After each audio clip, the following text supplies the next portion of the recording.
El ahorrador de electricidad Estaminal es el único aparato en el mercado que reduce el consumo de electricidad tras haberse instalado en miles de hogares en Canarias. No deje que su factura de electricidad afecte su economía familiar. El ahorrador Estaminal le garantiza una reducción de un 10 hasta un 35% de su recibo de luz. Estaminal no necesita ninguna instalación especial, es autoinstalable y no consume electricidad. Diga basta al excesivo consumo de electricidad y llámenos al 928-481-249. Reduzca hasta un 35% de su factura de electricidad. Estaminal, su seguro de ahorro. Uriarte Asociados, la firma de abogados con más resolución de casos favorables en Canarias, te ofrece los servicios de asesoría laboral, despidos, contratos, conciliaciones.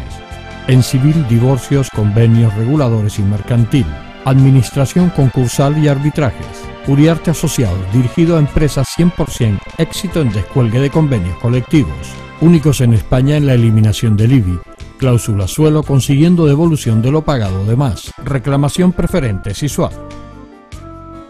Somos la solución a tus problemas.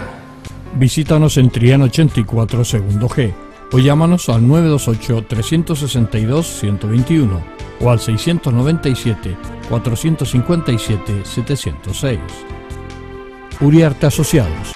Somos la solución a tus problemas. Ahorrador de electricidad Estaminal. Tras muchos años de implantación en Canarias, les ofrecemos la posibilidad de ahorrar de un 10 hasta un 35% del consumo de su factura de electricidad. Tenemos un ahorrador que se adapta a sus necesidades, sea cual sea su tipo de negocio o industria. Muchos ahorradores puede encontrar en el mercado, pero solo Estaminal ha demostrado su eficacia. No deje que los gastos abusivos de electricidad afecten su economía de negocio. Pídanos presupuesto sin compromiso al 928-481-249. Ahorrador de energía Estaminal, la solución a sus problemas de exceso de consumo. Ahorre de un 10 hasta un 35% de su factura de electricidad. Hola, buenas noches. Empezamos aquí el enfoque, como siempre, con muchas ganas, con mucha ilusión. Y como has visto en el cartel, bueno, pues veían un nombre, Pedro, y un apellido pues bastante complicado de pronunciar, Schlueter. Bueno, yo ya me he ido acostumbrando y bueno, pues ¿quién es Pedro Schlueter? Pues Pedro es una persona muy implicada con la cultura, son muchísimas historias con Pedro. Pedro ha estado en alguna ocasión en esta casa. En esta ocasión, bueno, viene por ese libro que ha escrito junto con, que aquí lo estoy leyendo, Armando Cabrera, que es un colaborador de Pedro en el libro. Me imagino porque debe ser un familiar. Buenas noches, Pedro, antes que nada. Buenas noches. Digo que debe ser un familiar de Diego Martel. Efectivamente, es un nieto. Es un nieto de Diego Martel, alemán. Escribe un libro que se llama Un barítono gran canario en la guerra de Filipinas, Diego Martel, alemán. 1872-1912, bueno, para aquella época bastantes años, porque la gente no duraba mucho en aquella época. Eran 40 años, 40, y la verdad, en 40 años se moría muy joven. Se moría la gente, sí. Moría muy joven la gente. Sí, bueno, ahora quiero recordar a Tomás Morales, Alonso Quesada, y esos morían peor, porque eran los 30. Bueno, eran otro tipo de muerte, la mayor parte de la gente moría pues por la celeretisis, ¿no? Claro, un montón de cosas. Un montón de gente, moría la gente de apendicitis, por ejemplo, Sí. moría la gente de cosas que hoy en día son inconcebibles, ¿no? Inconcebible, pero bueno. Un libro que, bueno, Pedro Schlueter, un hombre muy implicado en la música, digo en la cultura porque fue propietario de la librería Larra, hoy ya, bueno, pues una leyenda de las librerías, muy implicado en la cultura, como decíamos, pero también en la música, sobre todo en los últimos años, bueno, haciendo una labor encomiable, una labor de conferencias, tanto en el SICA como en el, que ahora hablará de ello, como en el Museo Poeta Domingo Rivero, y toda una serie de actividades, sobre todo en la parte musical, muchísimo. Un barítono gran canario en la guerra de Filipinas. Esto suena como aparte de insólito, suena exótico, ¿no? Es decir, ¿qué hace un barítono canario en la guerra de Filipinas. Sí, bueno, el título está, quizá a lo mejor puede ser que sea un poco rebuscado, pero en definitiva lo que pretende el título es, primero, saberse que ese señor, que nadie lo conoce, pues fue un barítono, y en segundo lugar, que estuvo en la guerra de Filipinas, con lo cual ya normalmente el público ya dice, bueno, pues vamos a movernos entre dos campos, ¿no? El campo de la música, por decirlo de alguna forma, y por otro lado en el campo de la historia, ¿no? La historia, además, es la historia del fin del siglo XIX, una historia interesantísima y todavía con muchísimas lagunas y muchísimas cosas por escribir. E independientemente de la parte de barítono, si he de hablar algo en principio de ese libro, es fundamentalmente porque este señor, oriundo de San Mateo, baja con 9 o 10 años a la ciudad, no tiene otro remedio por falta de medios a su vez que meterse en el seminario conciliar. Ahí era la única vía de poder estudiar.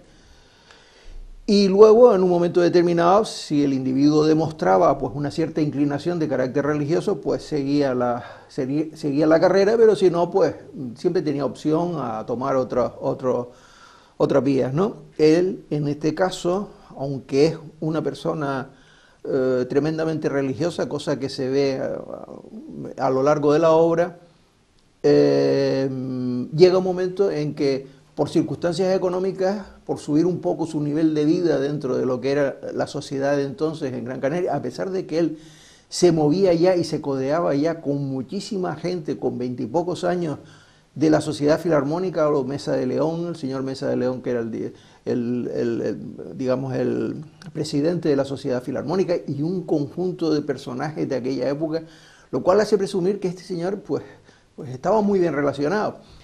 Y el contrasentido, si es que lo existe, es como un señor tan bien relacionado no pudo pagar lo que entonces se llamaba la redención en metálico, es decir, había la gente que tenía dinero no iba a la guerra. Simplemente no iba a la guerra. ¿Por qué? Porque pagaba una cuota, o bien incluso existían personas que alquilaban sus servicios para ir a la guerra en vez de otro. Es un mundo muy, muy, muy interesante, ¿no? Él tiene que ir a la guerra de Filipinas y, con gran sorpresa, el colaborador de este libro, que es su nieto, hace bastantes años me enseñó un día por la calle y dice, mira, mi abuelo fue un barítono y estuvo en la guerra de Filipinas, un barítono relacionado con la Sociedad Filarmónica. Digo, hombre, eso es una cosa bastante novedosa, no se da todos los días. ¿Cómo que tienes algo? Dice, bueno, tengo un diario. Y digo, ¿y ese diario? ¿De dónde? ¿Cómo es ese diario? Y dice, pues es un diario, bueno, yo lo he leído, es un diario bastante curioso porque él narra su viaje desde el momento que sale de Gran Canaria hasta llegar a Manila, la friolera de mes y medio. Y entonces digo, pues mira, yo creo que este individuo debe ser un personaje interesantísimo. Es decir, los ingredientes que tenías delante eran una cosa como un plato muy apetitoso. Bueno, empezamos a trabajar, empecé a digamos que a transcribir el diario, porque además estaba escrito a lápiz y en un cuadernito. Fue una aventura un poco complicada, había páginas medio rotas al final, tenías un poco que adivinar las cosas, pero digamos que lo más interesante del diario son dos cosas. Primero, es el primer canario para mí que hace una descripción del canal de Suez en su viaje hacia Filipinas a los pocos años de haberse abierto. De haberse hecho, claro. De haberse inaugurado. O sea, tiene un valor muy interesante. Segundo lugar, este señor está en Filipinas y además como secretario de Primo de Rivera, con lo cual él está, digamos que un poco viviendo todos los acontecimientos que se producen en Filipinas en primer término. Es más, el cabecilla de los tagalos, de los filipinos que se alzan en rebelión, que se llamaba el señor José Aguinaldo, en un momento determinado, en un despacho, le estrecha a él la mano por Navidad y le dice que tenga usted unas felices Pascuas, mi teniente. Es decir, yo llegué a la conclusión de que este hombre había visto un aspecto de la guerra que no era el aspecto de la guerra que normalmente se suele dar. Y efectivamente así era.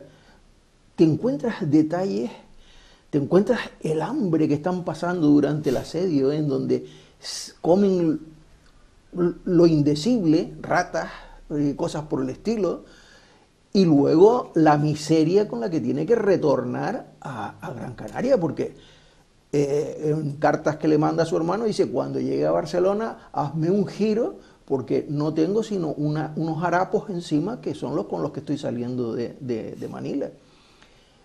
Es una cosa apasionante. Bueno, esa es la parte, digamos, más atractiva del libro. La otra parte, como digo, es que él es una persona que tiene muy buena voz de barítono, ha estado relacionado con la Sociedad Filarmónica, y entonces cuando regresa continúa con esa tradición como cantante.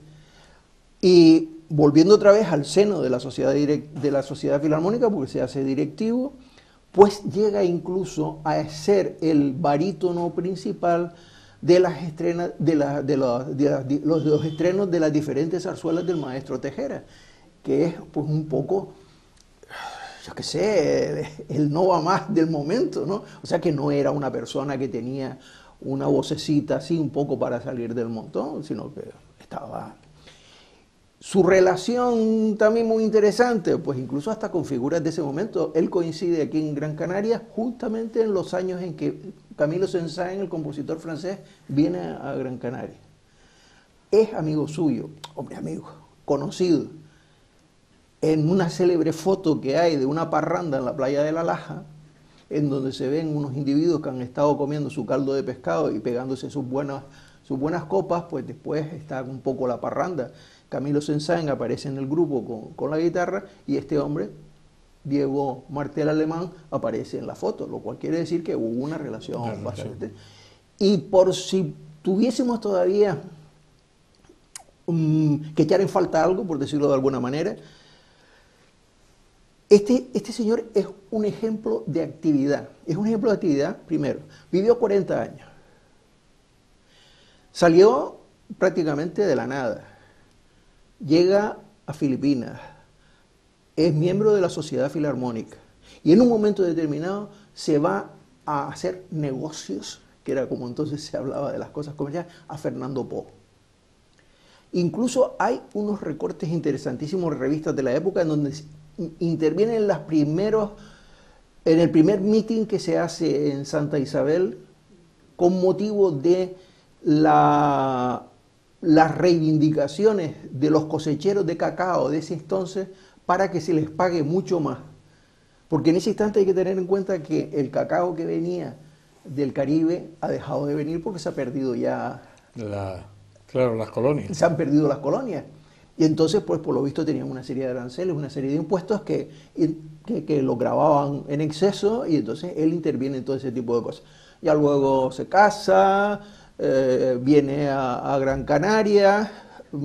Hay detalles interesantísimos de los que no se habla de una forma directa, pero sí indirectamente. Por ejemplo, él está en Fernando Po, ha mandado a su mujer a Gran Canaria porque le han dado las fiebres y está en estado, y tarda como 3 meses en saber qué es lo que ha tenido su esposa en el parto.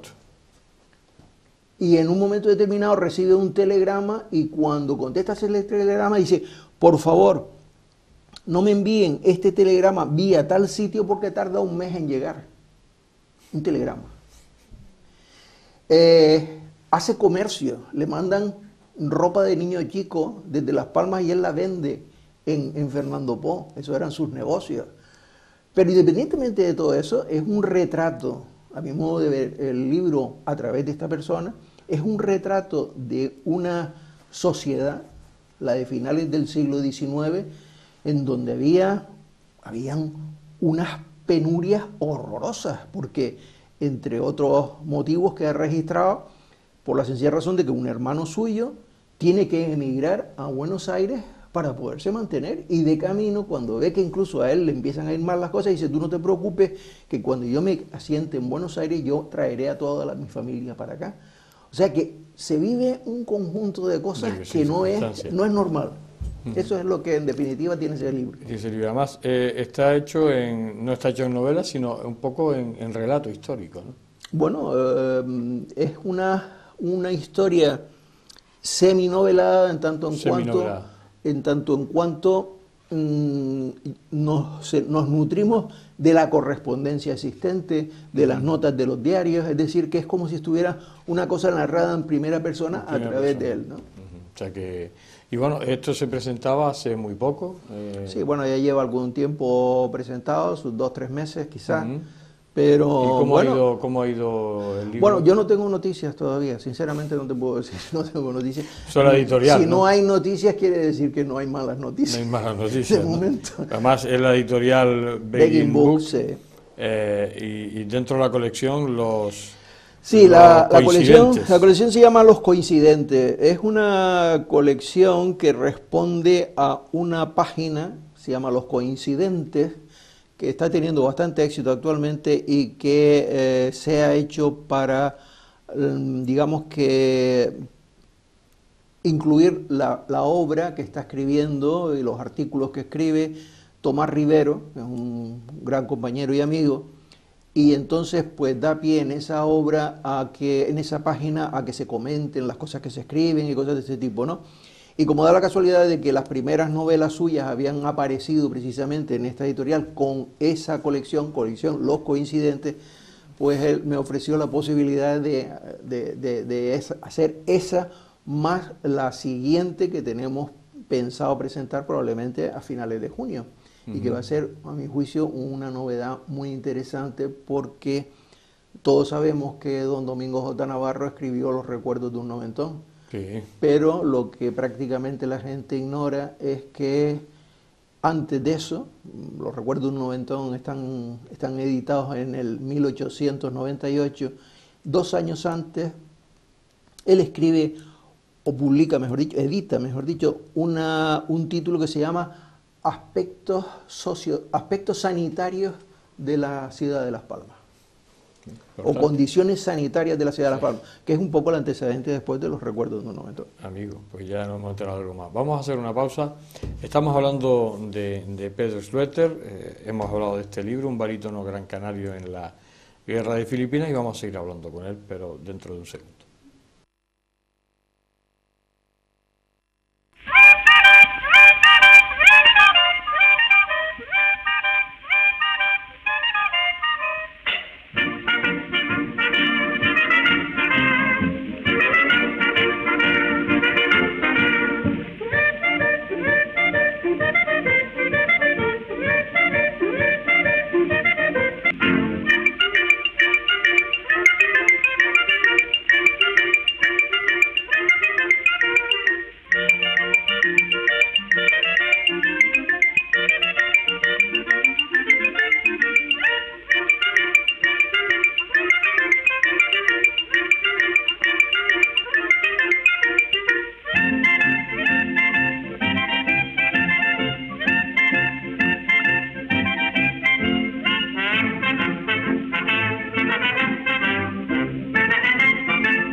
Ahorrador de electricidad Estamina. Tras muchos años de implantación en Canarias, les ofrecemos la posibilidad de ahorrar de un 10 hasta un 35% del consumo de su factura de electricidad. Tenemos un ahorrador que se adapta a sus necesidades, sea cual sea su tipo de negocio o industria. Muchos ahorradores puede encontrar en el mercado, pero solo Staminal ha demostrado su eficacia. No deje que los gastos abusivos de electricidad afecten su economía de negocio. Pídanos presupuestos sin compromiso al 921-481-249. Ahorrador de energía Staminal, la solución a sus problemas de exceso de consumo. Ahorre de un 10 hasta un 35% de su factura de electricidad.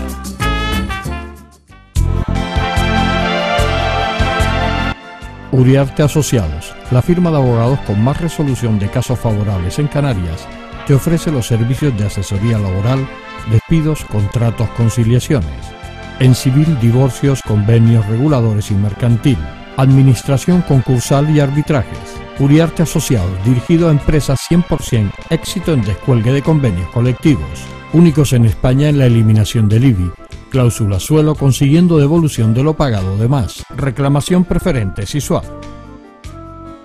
Somos la solución a tus problemas. Visítanos en Triana 84 segundo G o llámanos al 928-362-121 o al 697-457-706. Uriarte Asociados. Somos la solución a tus problemas.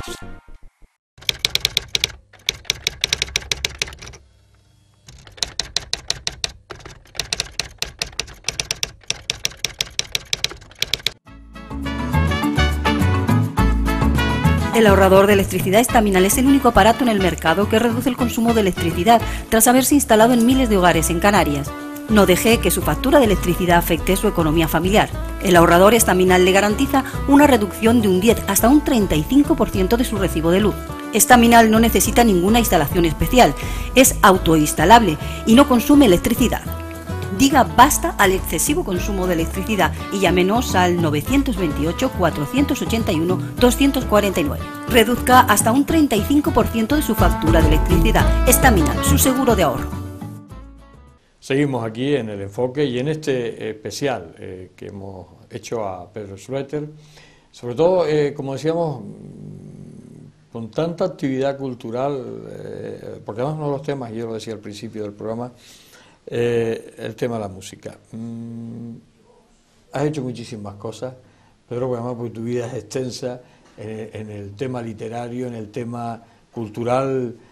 Yo creo que te ha faltado pocas cosas que hacer, pero en esta última época esa especialización, porque además me decía un invitado que estaba por aquí por la casa, sí, el musicólogo. Ya a Pedro Schlueter me lo denominaba como musicólogo. Bueno, investigador musical, hay un montón de cosas. El tema de la música, eso es un tema que en los últimos años pues te lleva parte de tu vida creativa a invertirla en la música, ¿no? Sobre todo la música que se ha hecho en estas islas, ¿no? Bueno, hay de todo un poco, pero por la cuestión de musicólogo, en un principio decir que lo que soy es un simple aficionado a la historia de la música. Eso para empezar. Bueno, lo decía él, no lo dije yo, para que no me empezar, vayas porque tú. musicólogos implican una serie de conocimientos más profundos y yo no quiero presumir de lo que no tengo, ¿no? Pero vamos a ver. Sí, por lo que respecta a la música, yo siento por la música, tampoco voy a decir que sea una especie de persona extraordinaria por lo mucho que siento por la música. Yo siento por la música algo muy especial, simplemente. Y me gusta no solamente sentirlo, sino poderlo transmitir. Esa es, yo creo que la clave de la cuestión, ¿verdad? Entonces, a lo largo de mi vida, pues yo he tenido experiencia siempre en función de si tengo unos conocimientos porque los voy adquiriendo, ¿para qué guardármelos? Vamos a comunicarlos.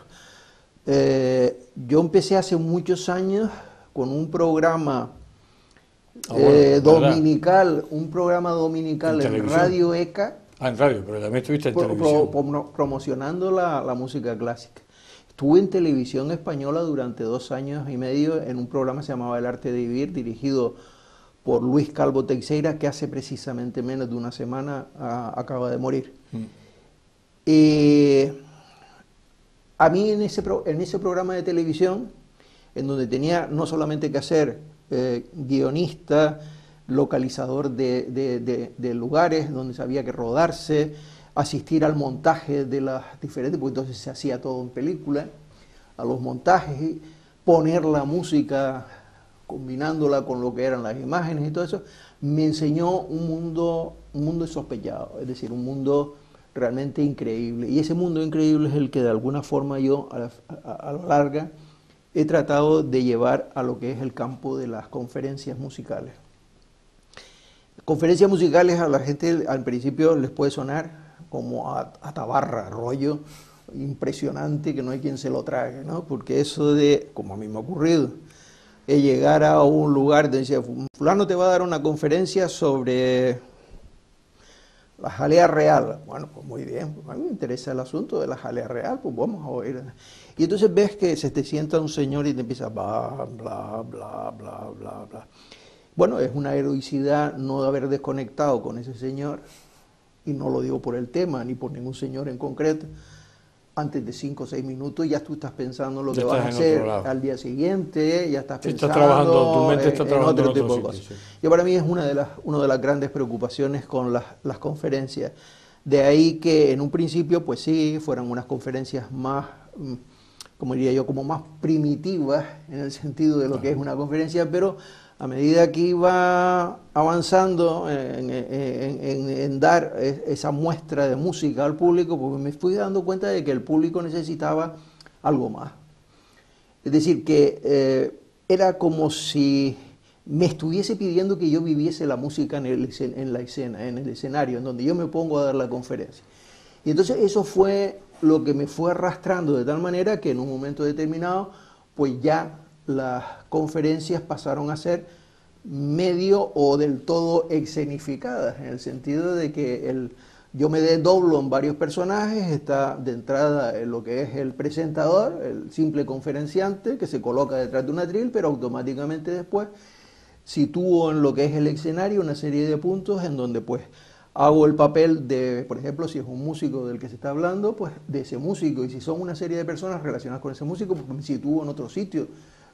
Creo pequeños rincones donde poder desarrollar una serie de acciones, un fragmento de una obra de teatro, una cosa así. Saco un piano y aunque no sé tocar el piano, me siento al piano y doy la impresión que mientras suena el piano que a lo mejor puedo estar tocando. De hecho, en más de una ocasión me acordaré siempre de una persona, una señora, que al salir me dijo, qué bien toca usted el piano. Digo, sí, perfectamente, yo lo toco porque no hago sino poner las manos encima. Pero esa es la, digamos, sí, además, a la hora de interpretar esa conferencia, ¿no? Por decirlo de alguna manera, ¿no? Porque tiene su parte teatral, ¿no?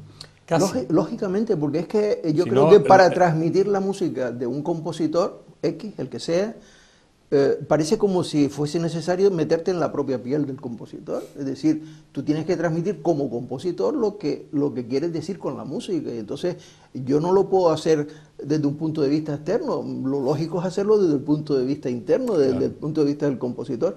Y esa es un poco, yo creo que el éxito que han tenido estas conferencias, que ahora concretamente el día 9 de junio próximo, pues será la número 110, es decir, y en octubre, concretamente, que ya me tengo que replantear las conferencias de alguna otra manera, será la 111 y justamente el mes de octubre cumpliré 15 años de dando conferencias de una forma ininterrumpida en el SICA, ¿no?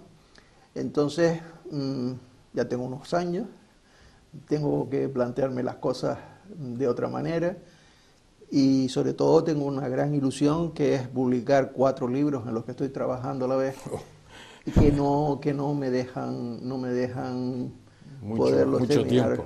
Mucho tiempo. El Museo Poeta Domingo Rivero. Pepe Rivero, que es también conocido de esta casa, ahí hace una entrada en ese documental del Marino del año 96, histórico ya, ese documental que hicimos en esta casa, y él abre aquel documental. Pepe Rivero, por propia iniciativa, crea ese museo en unas instalaciones de su familia, Y bueno, resulta que un museo particular tiene una actividad febril de cultura, de exposiciones, de presentaciones. ¿Cómo se puede hacer eso? Y encima a cargo de Pepe Rivero. Quiero decir, aquí no estamos hablando de que ese museo tenga algún tipo de subvención para que pueda realizar tanta labor cultural. ¿Qué ha significado este museo? Pedro, y tú que has estado muy cercano a este museo. Bueno, yo para empezar tengo que decir que Pepe Rivero es un ejemplo dentro del mundo de la cultura. Y además un ejemplo que a imitar. Y que cuesta encontrar otro ejemplo así. Efectivamente, yo digo un ejemplo a imitar porque no sé de ninguna otra persona que lo haga e incluso las personas que dentro de un nivel de cargo político tienen una serie de medios en sus manos son incapaces de hacer ni una décima parte de lo que él hace con la simple ilusión de abrir ese museo y ponerlo a disposición de la gente. O sea que hay que partir de esa base. Él es, en estos momentos, yo creo que uno de los representantes más cualificados de lo que se puede hacer en cultura en una ciudad. Y lo es fundamentalmente porque presta las instalaciones no solamente al que le viene y le dice quiero presentar un libro y tal y cual, y dice, sí, hombre, pues, hombre, ¿y cuánto me cuesta? Y dice, no, si no le cuesta a usted nada. Esto es para que usted pueda presentar ese libro.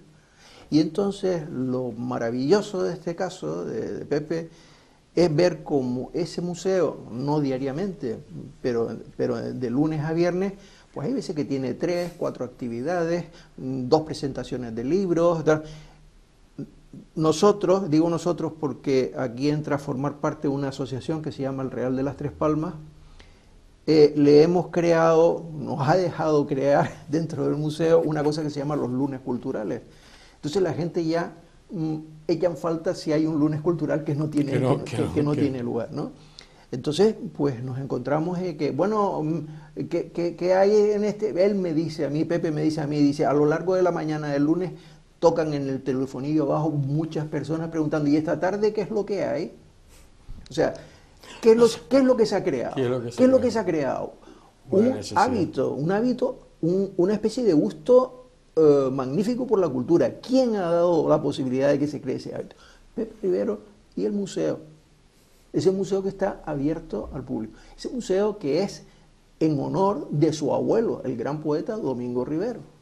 Que también, tampoco, bueno, ahora parece que empieza a reconocérsele, después de tantos años, ¿Pero el por mérito qué? de Domingo. ¿Pero por qué? Por el propio mérito de su nieto, que está haciendo lo indecible. Bueno, el ejemplo mejor de la labor que está haciendo es la edición que acaba de publicarse de los poemas de Domingo Rivero traducidos al inglés. Y está bien. Ahí hay un ejemplo clarísimo. Además es una persona, yo creo que, bueno, yo no podría decir nada. Todos son detalles y cosas a su favor, porque dudo que haya una persona más desprendida a la hora de poner ese museo en manos de las personas para que puedan presentar. Pero además, sin ningún tipo de... Por cierto, se me acaba de venir a la cabeza, está ahora mandando por correo, por información, las portadas, creo que son de los 300 libros que lleva presentado el museo desde que abrió sus puertas. 300 libros. Está viniendo gente incluso hasta de Tenerife a presentar sus libros aquí. A través del museo. ¿Qué puede uno interpretar de todo eso? ¿Que no hay sitios donde presentar libros? Sí, hay sitios donde presentar libros. ¿Y por qué no se presentan esos libros ahí? Hombre, vaya usted a saber, aunque todos sabemos por qué. Esa es la cuestión. Seguramente. Claro. Sabemos por qué no se presenta en otro lado, ¿no? ¿Este libro no se presenta aquí? No, pues claro, pues no eres amigo del sitio ese. Por un ejemplo. Por poner un ejemplo. O de repente lo que te piden por presentarlo no te compensa. O vaya usted a saber si le dicen en un sitio que no me consta ni lo sé, no lo puedo decir con seguridad. Hombre, si quieres presentar el libro, pues te cuesta tanto. Lo cierto es que la labor que está haciendo el museo, para mí es modélica. Modélica, entre otras cosas, porque ha tomado las riendas de lo que es la actividad cultural dentro de la ciudad de Las Palmas. O sea, que parece como si hoy en día cualquier cosa que se haga tiene, tampoco que sea al 100%, ¿no? Pero parece como si tuviera que pasar por las manos del Museo Domingo Rivera. Es, si me apura un poco a establecer una comparación, es el Museo Domingo Rivera es lo que fue el Museo Canario en su momento. Claro, que ya que desgraciadamente está pues en la situación en que está. Me hablas de esos 4 libros. No. ¿Cómo se puede escribir 4 libros a la vez, Pedro? Pues bueno, yo precisamente creo que se pueden escribir 4 libros a la vez porque cuando estás aburrido de estar haciendo uno pasas al otro, simplemente. ¿Y puedes, cómo se llama? Bueno, son libros en los que hay que barajar bastante información. Entonces, por ejemplo, te puede llenar la cabeza un momento determinado tipo de informaciones, te puede aburrir lo que estás haciendo porque es una cosa un poco pesada, entonces tienes que decir, si esto me resulta a mí pesado, tengo que darle otro enfoque porque si no, aquí cuando llegue el lector seguramente va a coger el libro y lo va a tirar por la puerta, por la ventana de la casa, ¿no? Entonces son momentos en donde es bueno a lo mejor aparcar una cosa de este tipo para pasar a otra que es, digamos, más llevadera, por decirlo así, ¿no? Libro, pues tengo, en principio quisiera presentar, antes de finalizar el año, un trabajo que me lo han rechazado aquí en 3 ocasiones. Ah, muy bien. Y me lo han aceptado de momento en una editorial madrileña. Y entonces el trabajo se llama Pere Galdós y la música, en donde hago una especie de aportación a los datos que se saben del porqué de la gran afición de Pere Galdós por la música, del por qué hay esa gran cantidad de referencias musicales en sus obras y del por qué Pere Galdós no solamente era un simple aficionado, sino que tocaba instrumentos, el piano, y reunía en su casa y hacía sesiones y veladas musicales. Y no solamente eso, sino que su obra, muchos de los títulos, en especial Marianela, son motivos o han sido motivos para la composición de óperas. Y existen zarzuelas y óperas concretamente sobre diversos episodios nacionales suyos. Existen melodías, existen piezas sinfónicas compuestas en su honor. Entonces dices tú, pero bueno, y ese tipo de cosas no... Yo comprendo que el valor literario de Pere Galdós está muy por encima de cualquier otro.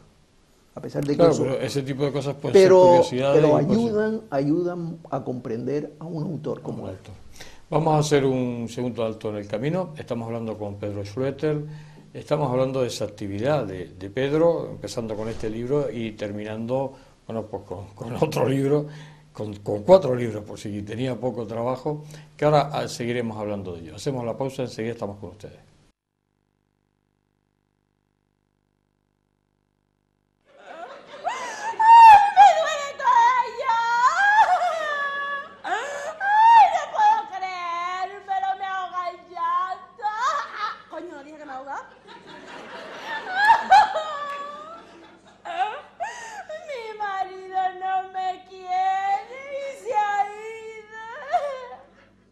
Que yo he adorado a ese hombre, al que creía el más maravilloso de los mortales, con sus defectos, sí, pero el más maravilloso y más wonderful de los mortales. ¿Con qué forma tan ligera ha puesto él fin a un matrimonio de 15 años? En la tristeza, en la pobreza, hasta que la muerte los separara. ¡Ay, ay! Y lo que nos vino a separar fue el viaje que se metió a Cuernilandia con mi amiga. Los años se llevan mejor o peor según cada persona. Si luego se lo digan a él, que siempre se creyó Robert Mitchum. Porque tenía una mata de pelo en la cabeza para rellenar un colchón. Y se hacía la raya en medio como los actores de Hollywood. Él se quería morir cuando se vio calvo. Bueno, que ya no era aquel huevo que cuando quería salsa rimaba a mí como el gato al pescado. No, ya no ponía la foto de nuestra boda encima de la cama cuando yo llegaba a acostarme a la alcoba por la noche. Eso significaba que quería un arrullo de palomo buchúo y arrebatado. Y sabés que yo en mis tiempos mozos fui un guayabito pintón. Yo tenía unas verdes como la lechuga de mi nevera. Ahora se me han quedado marrones de tanto llorar, pero ahora... Es que mira, mi suegra nunca quiso que yo estuviera con Nabucco. Porque ella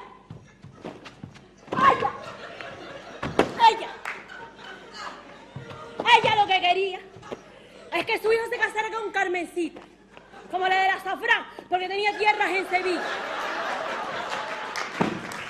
Que la que jodida mujer quería ponerlo en contra de mí. Hace años pidiéndole que me llevara a Jerez de la Frontera para ver la Alhambra.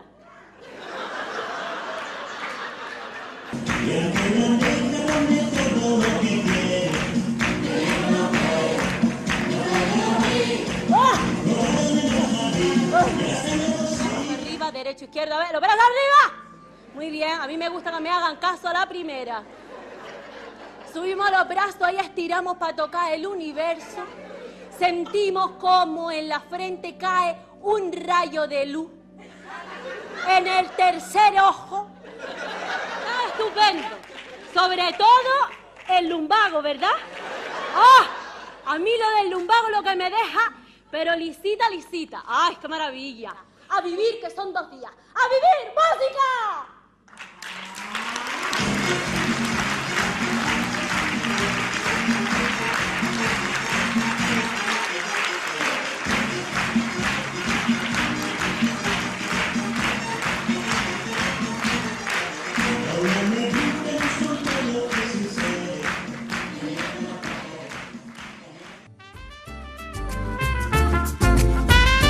Ahorrador de electricidad Staminal. Tras muchos años de implantación en Canarias, les ofrecemos la posibilidad de ahorrar de un 10 hasta un 35% del consumo de su factura de electricidad. Tenemos un ahorrador que se adapta a sus necesidades, sea cual sea su tipo de negocio o industria. Muchos ahorradores puede encontrar en el mercado, pero solo Staminal ha demostrado su eficacia. No deje que los gastos abusivos de electricidad afecten su economía de negocio. Pídanos presupuestos sin compromiso al 921-481-249. Ahorrador de energía Staminal, la solución a sus problemas de exceso de consumo.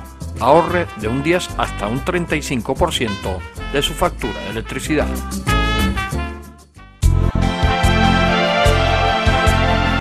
Uriarte Asociados, la firma de abogados con más resolución de casos favorables en Canarias, te ofrece los servicios de asesoría laboral, despidos, contratos, conciliaciones, en civil, divorcios, convenios, reguladores y mercantil, administración concursal y arbitrajes.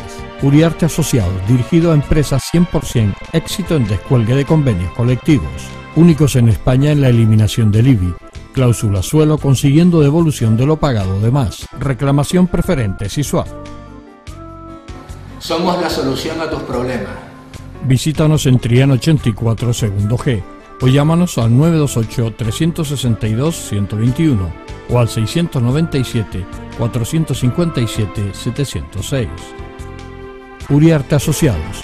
Somos la solución a tus problemas.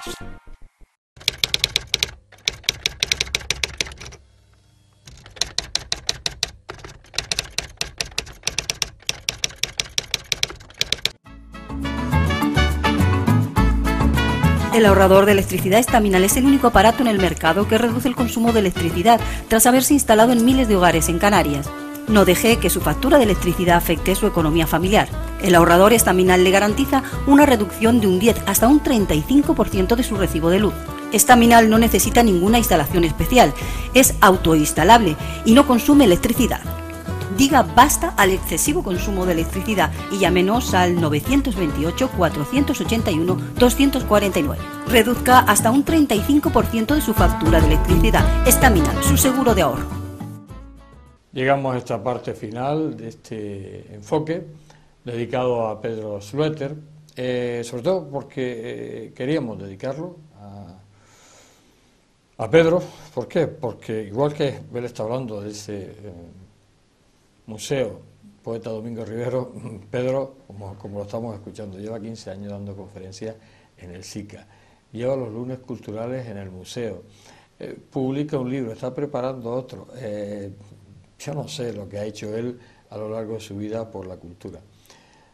Porque a veces la gente, bueno, parece que todo esto viene dado y no tiene importancia. Y yo creo que sí, que no todo el mundo, y además de forma desinteresada, como lo está haciendo Pedro, porque es así, Pedro lo hace de forma desinteresada, lleva tantísimos años llevando la cultura, transmitiendo eso que él, como decía, pues bueno, conoce, ¿por qué me lo voy a guardar?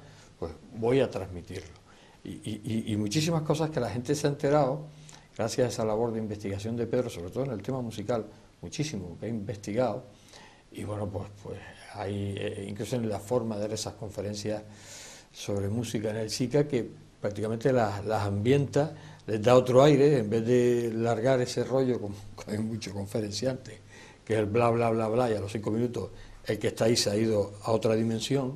Pues bueno, pues las interpreta, le da esa ambientación que al final el público pues participa de ese espectáculo de alguna manera hecho por Pedro. Me hablabas que todavía te quedan 3 libros más que estás escribiendo. Bueno, me vas a poner colorado con tantas cosas. No digas más cosas de mí, pues si no me pongo nervioso. La gente no sabe que esa parte del programa procura a ver si la puedes quitar. Pasarlo rápido. A ver si pasa rápida, pasa deprisa, así como las películas. Tú sabes que lo decimos de corazón, y además a nosotros no nos duele en prenda, desde que nosotros conocimos a Pedro, incluso colaborador de esta casa, el programa de Nosotros Mayores de Navidad lo hicimos en esa finca maravillosa. Yo creo que pasamos un día agradable. Pedro fue el anfitrión nuestro, o sea que encima es colaborador de esta casa, vamos, tenemos que tirar las flores cuando pasa, ¿no? Me hablabas de esos 3 libros más.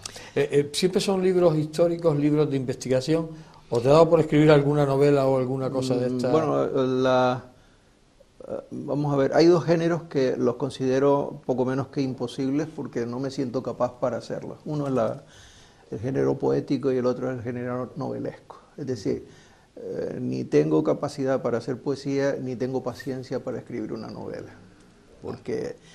Pero sí me gusta muchísimo el teatro y el relato corto, que es lo que más he hecho a lo largo de mi vida, ¿no? Entonces, ahí están 2 de esos libros que de alguna manera, uno a base de hacer una recopilación, una nueva, digamos que ¿cómo se llama? Una antología de los distintos cuentos que he hecho, no han sido muchos,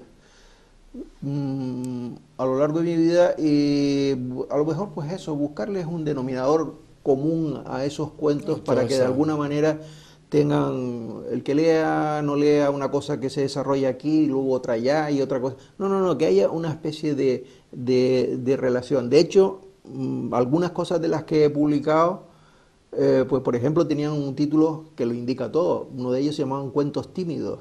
O sea, eran situaciones de timidez, las personas todas tímidas, situaciones de timidez frente a la vida, de no poder decir cosas en un momento determinado porque no se atrevían a decirlas. Yo soy tímido, yo creo que todos lo somos en el fondo, pero bueno, unos lo somos más que otros. Exactamente.